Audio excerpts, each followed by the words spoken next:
some time now, the word unprecedented has been used to describe recent events, and rightly so. People sense we are on the verge of something stupendous, and fear and uncertainty are everywhere. Now is the time, more than ever, for Seventh-day Adventists to proclaim with Holy Spirit-inspired boldness the messages of the three angels found in Revelation 14.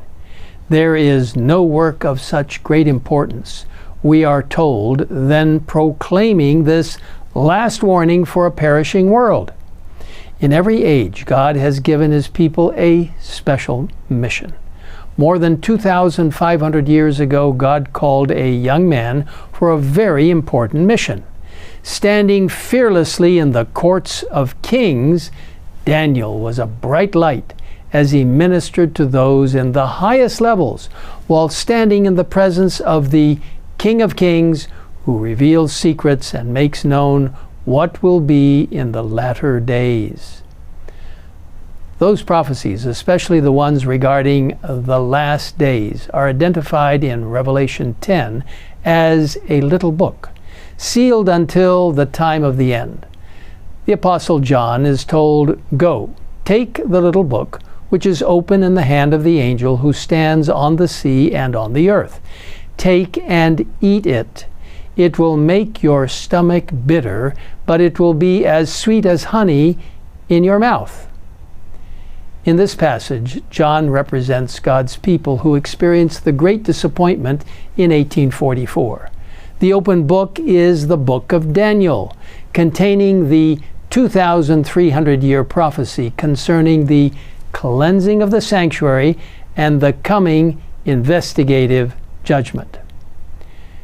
Believing Jesus was about to come was sweet to the Advent believers, but when Christ did not appear as expected, it was a bitter disappointment. Having preached the message of Jesus' return, their work was not yet complete. As the angel in Revelation 10 says, "You must prophesy again about many peoples, nations, tongues, and kings." This command is very similar to what we find at the beginning of the three angels' messages in Revelation 14, verses 6 and 7. "Then I saw another angel flying in the midst of heaven, having the everlasting gospel to preach to those who dwell on the earth, to every nation, tribe, tongue, and people, saying with a loud voice, 'Fear God, and give glory to Him, for the hour of His judgment has come, and worship Him who made heaven and earth, the sea, and springs of water.'" Seventh-day Adventists have long understood their unique message and mission, that it springs from these important messages found in Revelation 14. Inspiration tells us clearly the time has come, the important time, when through God's messengers the scroll is being unrolled to the world. The truth comprised in the first, second, and third angels' messages must go to every nation, kindred, tongue, and people. It must lighten the darkness of every continent and extend to the islands of the sea. Who are God's messengers? We are. An important part of global total member involvement is sharing God's end-time messages with the world at this very time. Are you ready?